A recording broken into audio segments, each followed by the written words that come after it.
One of the first things people want to know whenever there's a new version of a software they use is what's new. So let's take a look now at what's new in Ableton Live version 7.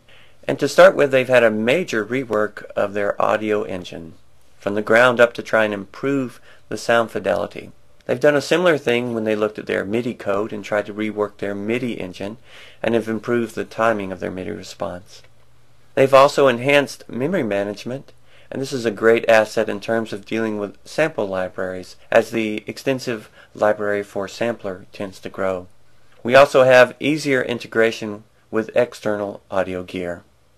We also have new audio file capabilities, and this includes stability finally for Rex file support with warping. And Rex file is one of the dominant files in the field of Ableton Live's dance music, so we find this is a great addition. And not only can we slice and dice up Rex files, but we can also now slice and dice up any of the audio file types that are possible within Ableton Live. So you can simply drag an audio file onto a clip and then slice it up and reorder the slices very easily.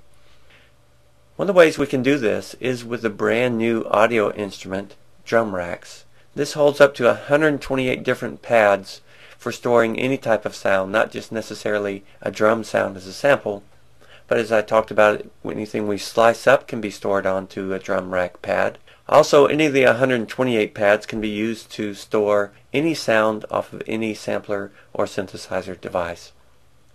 We also have the addition of 3 new modeling synths: tension for strings, electric for electric pianos, and analog for analog synth style sounds. And these also create new sounds using string techniques for tension and electric piano type techniques for warped sounds and very dramatic analog sounds. We also now have the ability to route in the sound from any external synthesizer or drum machine, whatever it may be, and then include that in our signal flow within Ableton Live, giving us full access to the audio processing capabilities within Live. And hand in hand with this is the new and improved audio effects.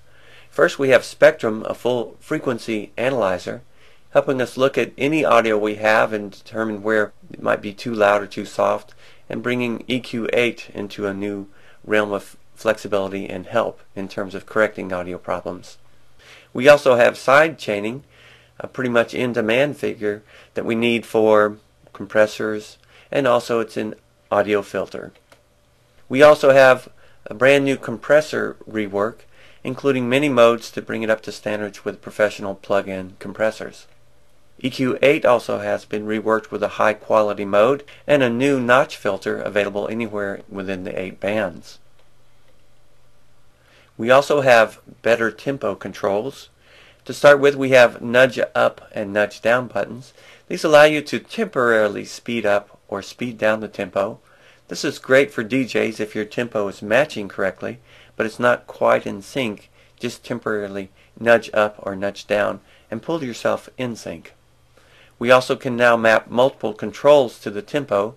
This means basically we can have one controller as we slide it up and down, increases the tempo in a fairly dramatic way, and then we can map another controller just for slightly notching up the speed, slower down, faster and slower to match your songs.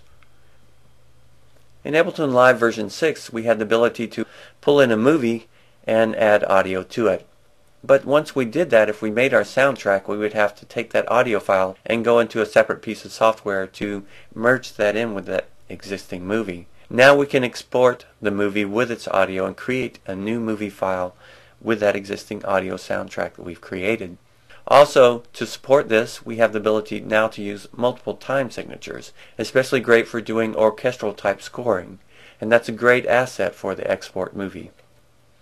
And finally, we have the ability to have multiple automation lanes, which is great for synchronizing automation. One common example would be as you sweep up your filter's cutoff frequency, you can sync in your reduction of the resonance factor so that the sound doesn't become too dramatic. So stepping back to our original question, what's new in Ableton Live? Simply, the answer is a lot. We'll be looking at a lot of these features as we move forward into Ableton Live 7 tutorial.